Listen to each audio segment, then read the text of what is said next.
Bismillahirrahmanirrahim. Assalamualaikum warahmatullahi wabarakatuh.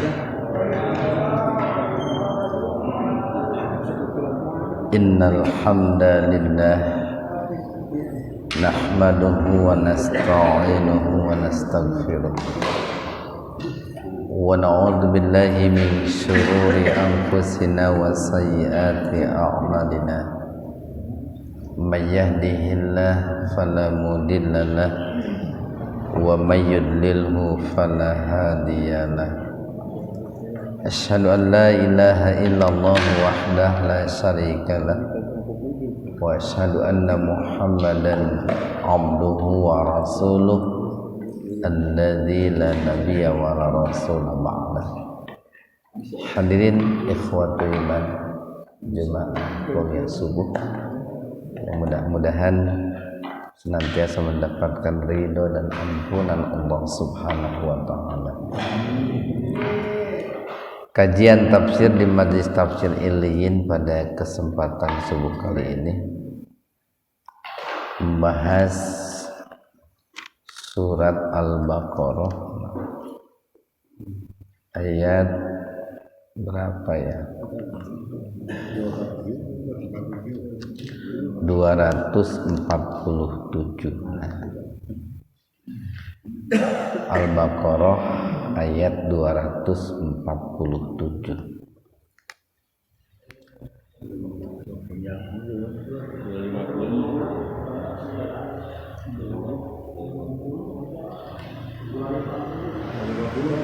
Iya, maaf nih.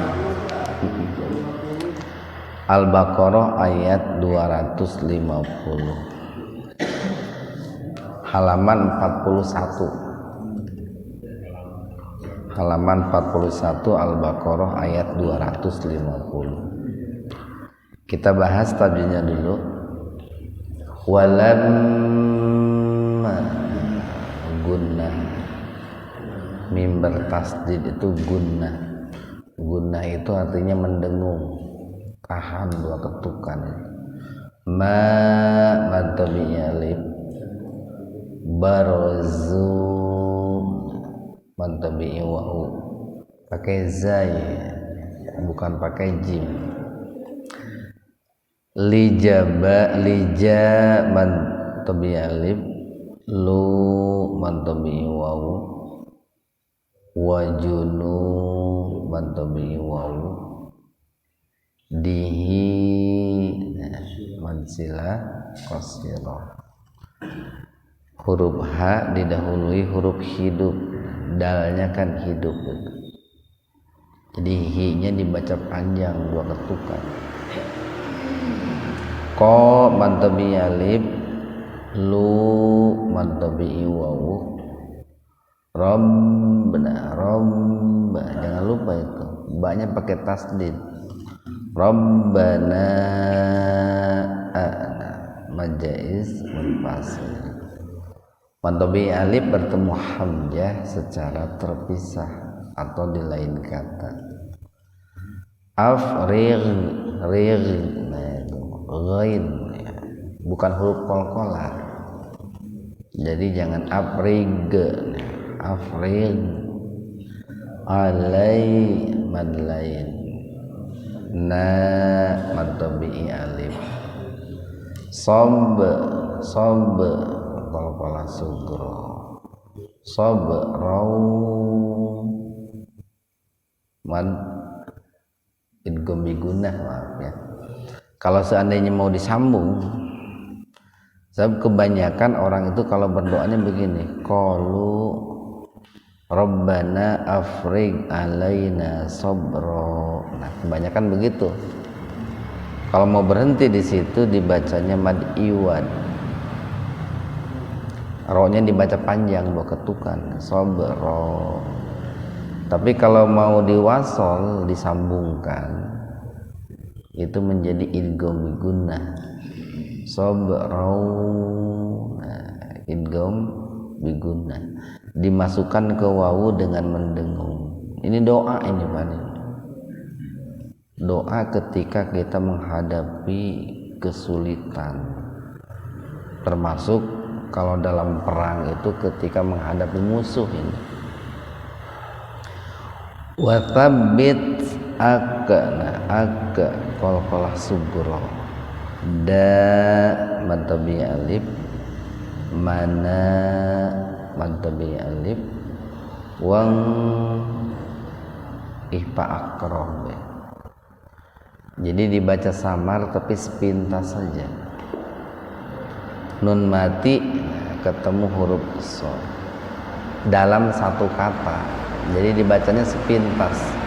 Wang surna sur tapim, jadi roknya dibaca tebal itu karena rok sukun didahului doma. Wang surna matabi alif alal alif lam qamariyah. Jadi alif maksuroh setelah lam itu diabaikan saja. Alal qaumil alif lam qamariyah ka mad badal firin mad arid lisukun. Ikhwanu fiddin arsyadakumullah. Al-Baqarah ayat 250 ini masih mengkisahkan seputar Talut, ya, seputar Jalut, dan di sini ada seorang lagi yang dibicarakan oleh Allah, yaitu tentang Nabi Dawud alaihi salam. Jadi walamma wa'dan lama ketika barozu mereka nampak, atau ini ada dua penafsiran ya. Ada yang menafsirkan bahwa pasukan Talut dan pasukannya itu dijadikan sebagai subjek. Ada yang menafsirkan bahwa Talut dan pasukannya dijadikan sebagai objek. Nah, kalau Talut dan pasukannya dijadikan subjek, sebetulnya sama-sama saja. Dan ketika Talut dan pasukannya itu melihat itu li Jaluta kepada Jalut. Jalut ini seorang panglima perang yang sangat ditakuti waktu itu, Pak. Dia memimpin pasukan Amalik gitu. Pasukan Amalik ini termasuk pasukan perang negeri Babylon itu. Adik kuasanya pada saat itu Jalut itu. Nah, ketika pasukan Talut itu melihat Jalut wa junudihi dan bala tentaranya, atau bisa juga ditafsirkan begini, dan ketika Jalut beserta tentaranya melihat pasukan Talut. Jadi ketika pasukan Talut itu selesai, Pak, menyeberangi sungai yang kemarin kita katakan bahwa sungainya itu ada mufasir yang mengatakan Sungai Yordan itu ya.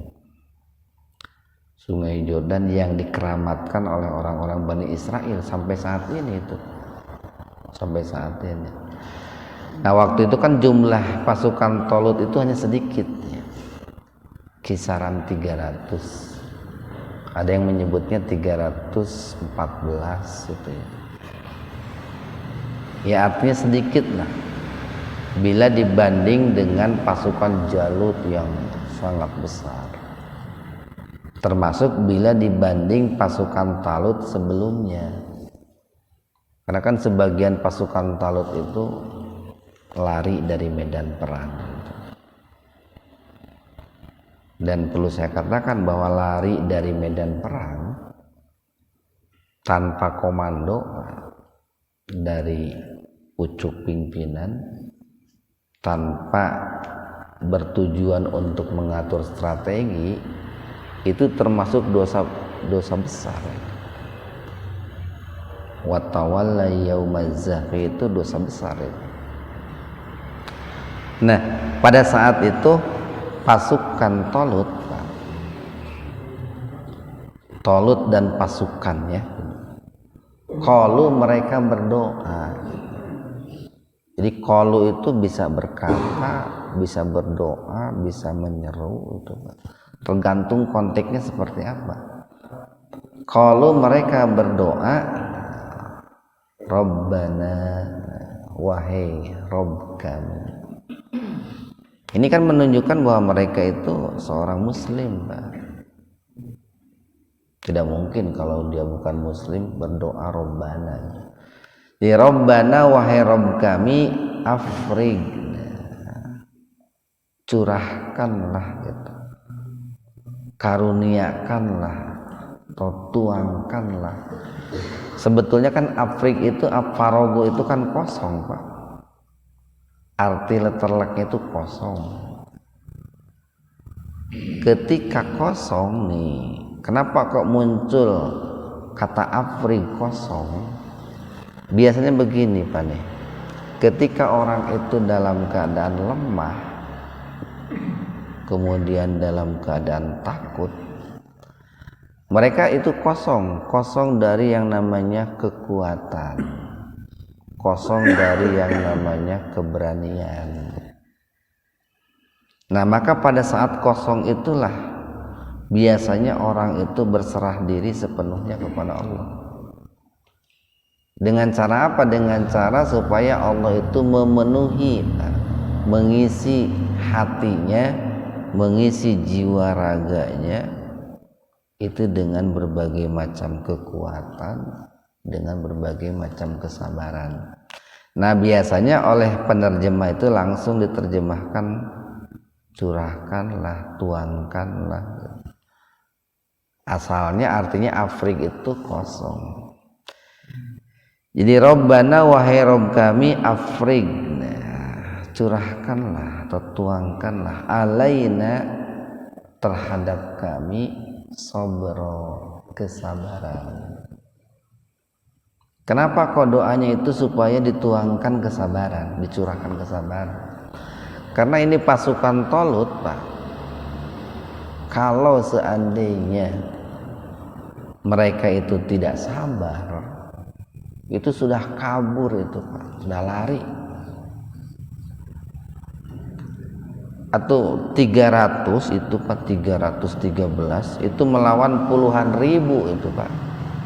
Bagaimana tidak gentar atau bagaimana tidak takut? Wong sekarang kita di Indonesia yang jumlahnya jutaan saja kalah oleh segelintir yang lain. Kita kan jumlahnya jutaan itu, Pak. Umat Islam itu katakanlah 150 juta. Selain muslim kan sedikit, tapi umat muslim kan takut juga sama mereka itu, Pak. Apa buktinya takut? Kita ini kan kalah sebetulnya. Kita ini banyak diombang-ambing ya, banyak dihinakan oleh mereka. Itu menunjukkan bahwa kita itu kalah sebetulnya oleh jumlah yang sedikit. Nah, ini kan pasukan Tolut itu sebaliknya. Mereka jumlahnya 300-an, sementara yang dihadapi itu puluhan ribu. Awalnya seimbang, Pak. Awalnya seimbang. Pasukan Tolut 80.000, mereka pun sekitar itu. Tapi kemudian pasukan Tolut kan mundur ya. Sebagian besarnya, 90%-nya mundur. Nah, maka Tolut dan pasukannya itu berdoa kepada Allah nih. Ini salah satu bentuk tawakal ini, Pak. Tawakal ketika menghadapi persoalan besar. Ya Allah, karuniakanlah kepada kami itu sabro, kesabaran. Kesabaran dalam melakukan ketaatan. Kan berjuang di jalan Allah itu ketaatan itu, ketaatan tingkat tinggi itu. Kesabaran dalam menjauhi kemaksiatan. Lari dari medan perang itu maksiat, dosa besar. Kemudian doa yang kedua isinya itu wasabbit wa dan sabbit. Subut itu kan kokoh itu. Ya muqallibal qulub sabbit qalbi ala dinik wa ta'atik. Wasabbit dan kokohkanlah aqdamana. Aqdam itu bentuk plural dari qadam. Qadam itu kaki itu. Dan teguhkanlah kaki kami, kokohkanlah tekad kami, pendirian kami, perjuangan kami. Itu. Wangsurna dan tolonglah kami, bantulah kami atau menangkanlah kami alal qaumil kafirin, terhadap orang-orang yang kafir, dalam melawan orang-orang yang kafir. Nah, terkait dengan ayat ini nih, dulu Rasulullah ketika perang Badar itu berkata di hadapan para sahabat, wahai sahabat-sahabatku, perang Badar yang kita lakukan saat ini itu ibarat perangnya di zaman Talut, di mana jumlah kita sedikit melawan jumlah orang kafir yang besar. Kan dalam perang Badar pun 300 sekian itu, Pak. 314 orang itu. Sehingga ada ulama yang menafsirkan keajaiban-keajaiban seperti itu akan terulang. Jadi kalau dulu di zaman Nabi Samuel pernah terjadi jumlah 314 mengalahkan jumlah ribuan, terulang kembali di zaman Nabi Muhammad ketika perang Badar. Banyak ulama yang mengatakan itu akan terulang kembali, Pak. Nanti ketika Imam Mahdi itu mengalahkan pasukan Dajjal itu akan terulang kembali. Kan ketika ini ya, ketika menjelang kiamat gitu, Pak, itu akan tercipta yang namanya pasukan azab. Jadi orang-orang kafir itu akan bersekutu. Banyak para ahli tafsir yang memprediksi sekitar 80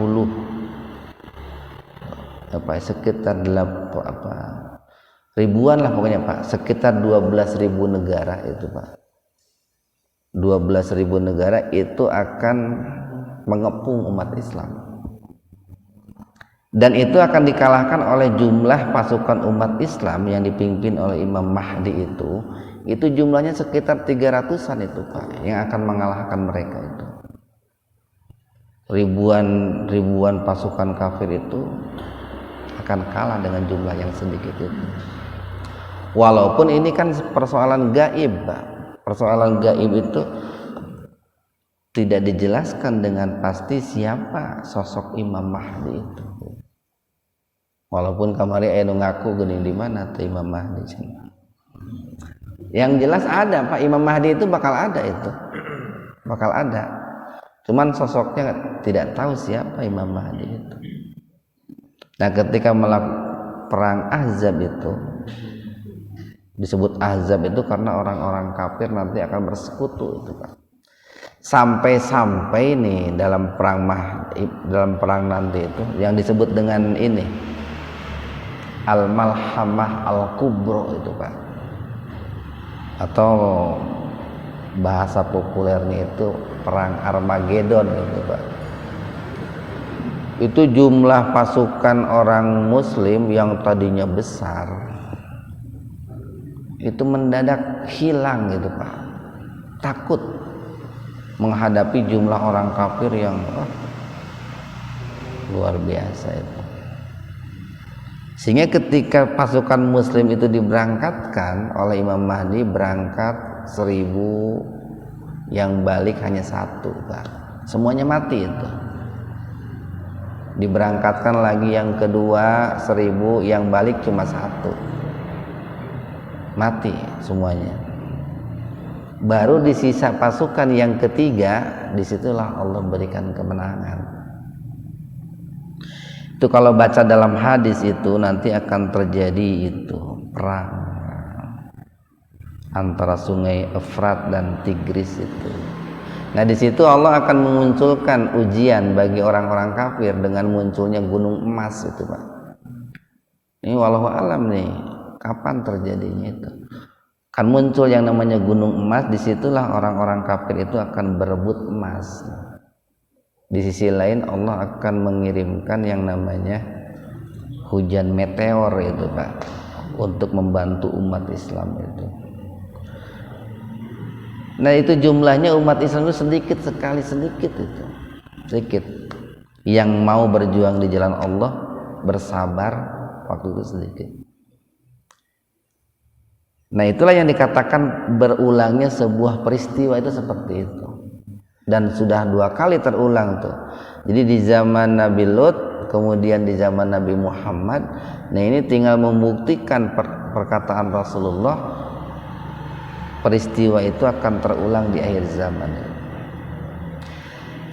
Nah jadi sekali lagi ini doa nih Pak, doa yang sangat bagus ketika kita ucapkan ketika menghadapi persoalan. Rabbana afrigh alaina sabra wa tsabbit aqdamana wansurna 'alal qaumil kafirin. Nah setelah pasukan Talut berdoa dengan doa seperti itu, Allah berikan kemenangan, Pak. Allah berikan pertolongan. Fahazamahum, maka pasukan Talut dan pasukannya itu mampu menghuzam, memporak-porandakan pasukan Jalut. Biidnillah, biidni dengan izin Allahi Allah. Wa qatala, bahkan bisa membunuh siapa? Dawud kepada siapa? Jaluta, kepada Jalut. Jadi pada saat itu Dawud itu belum menjadi nabi, Pak. Nabi Dawud itu belum jadi nabi. Beliau itu anaknya Nabi Sulaiman itu, Pak. Anak Nabi Sulaiman. Belum jadi nabi. Kalau baca dalam biografinya, dalam sejarah, Pak ya, Dawud itu seorang petani sekaligus pengembala. Dia orangnya pemberani, Pak, bertubuh kekar gitu. Itu diperintahkan oleh Talut untuk membunuh Jalut gitu. Nah, kan dari situ kan luar biasa tuh, Pak. Strateginya itu apik sekali itu. Berkumpul di situ. Kalau dalam konsep Islam disebutnya itu ahlul halli wal aqdi, di situ berkumpul. Ada seorang desainernya itu, Pak. Seorang penggagasnya gitu, yaitu Nabi Samuel. Nabi Samuel sebagai konseptor itu. Kemudian yang kedua ada penerap gagasan, yang mempraktekkan gagasan atau yang menjalankan gagasan, yaitu Talut itu, Pak. Talut itu dalam berjuang memimpin negara, memimpin pasukan perang, itu nanya ke Nabi Samuel itu. Mestinya hari ini pun begitu itu, Pak. Yang namanya penguasa, mau presiden, mau bupati, gubernur itu nanya ke kiai bagaimana nih cara memimpin negara itu gitu. Kemudian Talut itu merintahkan kepada Daud itu. Kepada Daud, dipilih oleh Talut itu. Daud itu dipilih oleh Talut. Untuk apa? Untuk membunuh Jalut itu. terciptalah kemenangan. Nah, di sini menunjukkan Pak bahwa di samping orang itu berserah diri, berdoa, bertawakal kepada Allah, itu perlu juga manusia itu menyusun strategi gitu. Jadi antara usaha manusia itu sinkron, terjadi perpaduan dengan kehendak Allah, terciptalah kemenangan. Jadi tidak cukup hanya berdoa, tidak cukup hanya bersabar, bertawakal, tapi perlu juga ada yang namanya penyusunan strategi-strategi. Jadi waqatala Dawud Jalut. Kemudian Daud itu membunuh Jalut. Nah, setelah Daud itu membunuh Jalut, ini dalam kisah berikutnya Pak, perjalanan berikutnya, wa atahu, dan Allah karuniakan kepada Nabi Daud, kepada Daud itu apa? Al-mulka, kerajaan, wal hikmata, dan juga hikmah.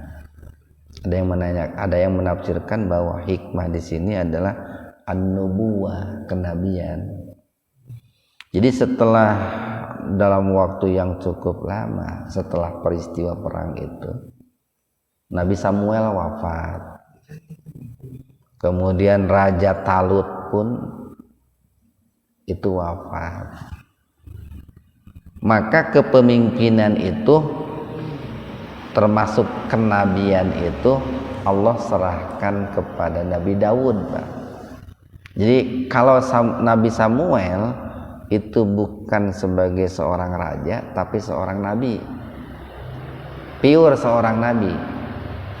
Kalau Nabi Daud, beliau sebagai seorang nabi sekaligus sebagai seorang raja. Itu terjadi sepeninggalnya Nabi Samuel dan Raja Talut itu, Pak, Raja Talut. Dan ketika Allah berikan kepada Nabi Daud itu al-mulka wal hikmah, itu kan bukan cuma-cuma itu, Pak. Tapi itu karena prestasi yang pernah diraih oleh Daud itu. Apa prestasinya? Ya tadi, beliau itu mampu membunuh Jalut. Itu kan menunjukkan kecerdasan yang dimiliki oleh Nabi Daud sekaligus keberanian yang dimiliki oleh Nabi Daud. Wa 'allamahu, dan Allah ajarkan kepada Nabi Daud itu mimma, dari apa-apa yasa'u, yang Allah kehendaki. Salah satunya, Pak, kemampuan luar biasa yang Allah ajarkan kepada Nabi Daud itu apa? Nabi Daud itu mampu menjinakkan besi itu, Pak. Nabi Daud itu mampu menjinakkan besi. Jadi besi yang karakternya itu keras, oleh Nabi Daud itu bisa dilunakkan itu. Makanya hari ini sering dipakai doa itu oleh kita. Kalau ada umpamanya suami anu keras kepala gitu, Pak, hese diatur gitu, hayang mawa karep sorangan wae, sigana pamajikana lamun pinter bakal ngadoana teh kieu, Allahumma layyin qalbahu kama layyintal hadid li Daud gitu.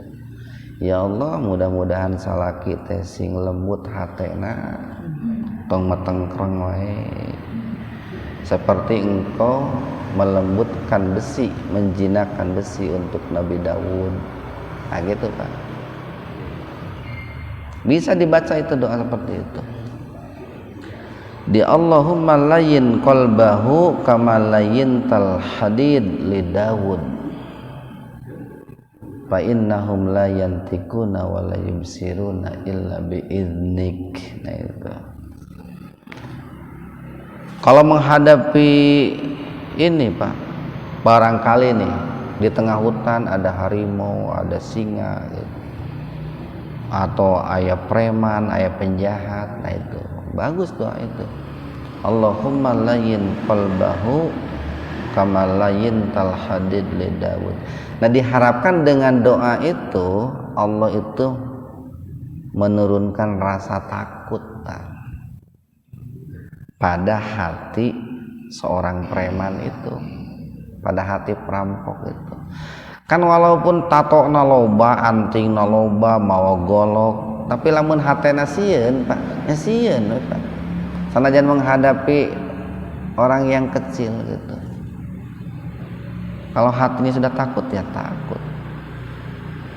Coba saja lihat ini Pak sebagai contoh binatang, binatang. Banyak kan binatang-binatang yang besar itu takut dengan binatang yang kecil. Padahal kan awaknya gede pisan eta. Katakanlah kerbau gitu Pak. Takut umpamanya sama hyena gitu Pak. Atau sama serigala. Nah sebetulnya manusia pun begitu. Manusia itu kalau sudah diberikan keberanian hatinya, lalu katakanlah musuhnya diberikan rasa takut, ya itu sudah pasti menang gitu Pak, menghadapi musuh itu. Nah makanya doa itu penting ketika menghadapi persoalan-persoalan, menghadapi masalah-masalah. Nah walaula dan seandainya bukan daf'ullahi, ini itu dafa itu kan menolak Pak. Dan seandainya, dan kalau seandainya bukan daf'ullahi, Allah menolak, Allah menghalau annasa, keganasan manusia, ba'dahum, sebagian mereka, biba'din, atas sebagian yang lain, itu akan saling membunuh itu Pak. Jadi kalau seandainya bukan rahmat Allah, bukan karunia Allah, bukan aturan Allah, tentu sebagian manusia dengan sifat ganasnya manusia itu akan menghabisi satu sama lain, dan akan terjadi lafasadatil ardu, maka akan hancurlah bumi ini. Nah pertanyaannya, bagaimana Allah itu menolak keganasan manusia satu sama lain? Salah satunya nih Pak, cara Allah untuk menolak keganasan manusia itu Allah utus para nabi, para rasul, para ulama. Coba Pak di dunia nih, di Indonesia, kalau seandainya nggak ada ulama, pinuh ke preman itu Pak, pinuh ke penjahat. Ada ulama saja kan preman banyak, apalagi kalau nggak ada ulama itu Pak. Seandainya tidak ada kitab suci Al-Quran nih, cara Allah untuk menolak kekejaman manusia itu Allah turunkan Al-Quran, sehingga manusia-manusia yang jahat, yang kejam itu sedikit besarnya akan mendengarkan nasihat Al-Quran. Atau Allah turunkan perintah yang namanya berjihad. Jihad itu salah satu konsep yang Allah tawarkan untuk meminimalisir terjadinya ini pembunuhan sewenang-wenang. Ini kalau seandainya nih tidak ada orang-orang yang dipilih oleh Allah punya keberanian untuk memberantas kemungkaran, Pak, dunia ini mungkin sudah rusak nih, Pak. Sudah rusak. Nah, cuman beruntung di dunia ini masih ada orang-orang yang mau menegakkan amar ma'ruf nahi munkar, walaupun seringkali mereka itu dimusuhi oleh umat Islam sendiri gitu. Seringkali dimusuhi oleh umat Islam sendiri. Makanya saya sering mengatakan begini, mestinya orang-orang jahat itu berterima kasih kepada orang-orang baik, karena dengan adanya orang-orang baik dunia ini masih aman-aman saja. Coba kalau nggak ada orang baik, sudah rusak. Sehingga nanti di akhir zaman itu Pak, di akhir zaman itu kalau baca dalam hadis, ada orang yang memperkosa ibunya, kan gitu Pak. Ada orang yang memperkosa itu di tengah jalan, orang lain pada ngeliatin, itu sudah nggak malu lagi. Ada adik membunuh kakak, ada kakak membunuh adik. Itu kan rusaknya akhir zaman seperti itu. Nah, ketika situasi seperti itu, Allah itu mengirim pasukan yang akan menghadapi kerusakan-kerusakan itu. Nah, hari ini pun sebetulnya gambaran-gambarannya kan sudah kelihatan. Ada orang yang bikin kerusakan, tapi ada juga yang mencegah kerusakan. Nah, itu salah satu cara Allah, taktik Allah untuk melestarikan bumi itu. Walakin akan tetapi Allah dzu fadlin, itu memiliki karunia, memiliki keutamaan alal alamin, atas seluruh alam. Satu ayat lagi nih, tilka itulah ayatullah, ayat-ayat Allah, itulah aturan Allah, itulah gagasan besar Allah, konsep besar Allah. Natsluha yang kami bacakan, gagasan-gagasan itu, konsep-konsep itu, alaika kepadamu. Ini secara ini tekstual, kaknya itu kembali kepada Nabi Muhammad. Kami bacakan kepadamu hai Muhammad bil haqqi, dengan benar. Kalau hari ini Allah bacakan kepada kita nih Pak. Jadi jangan melihat muhaiminnya, jangan. Yang harus dilihat ini Al-Qur'annya nih. Hari ini itu Allah sedang membacakan Al-Qur'an kepada kita. Isinya tentang apa? Ya tadi, seputar perjuangan pasukan kaum muslimin, penegak keadilan, pejuang kebajikan itu melawan kemungkaran.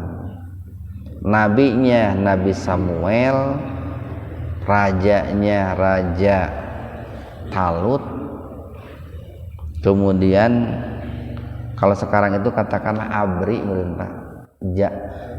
Daud itu sebagai ini, sebagai tentara itu, tentara yang dipilih oleh Talut itu kalau hari ini itu kan luar biasa. Itu kalau mau dijadikan konsep, Pak, konsep dalam membangun negara kan seperti itu. Minimal 3 ini nih, kalau ada konseptor, ada aplikator, kemudian ada yang ini, yang eksekutor, itu luar biasa. Jadi itu negara itu. Kalau zaman ayeuna mah katakanlah ada legislator, eksekutif kan Pak. Itu sudah jadi dengan 3 itu Pak. Wa innaka, dan sesungguhnya engkau wahai Muhammad laminal mursalin, sungguh termasuk bagian dari para nabi dan rasul yang diutus oleh Allah Subhanahu wa taala. Ya. Mengenai nama, kalau di Al-Quran seperti tadi Nabi Samuel, Iya. nama Samuel, terus juga ada biasanya adalah nama seperti Daniel. Itu kan sebenarnya Nabi kan berarti Muslim, tapi kenapa tidak ada Muslim yang menggunakan itu? Apa memang ada dalam agama kita di Masjid? Katanya semalam akhir. Iya.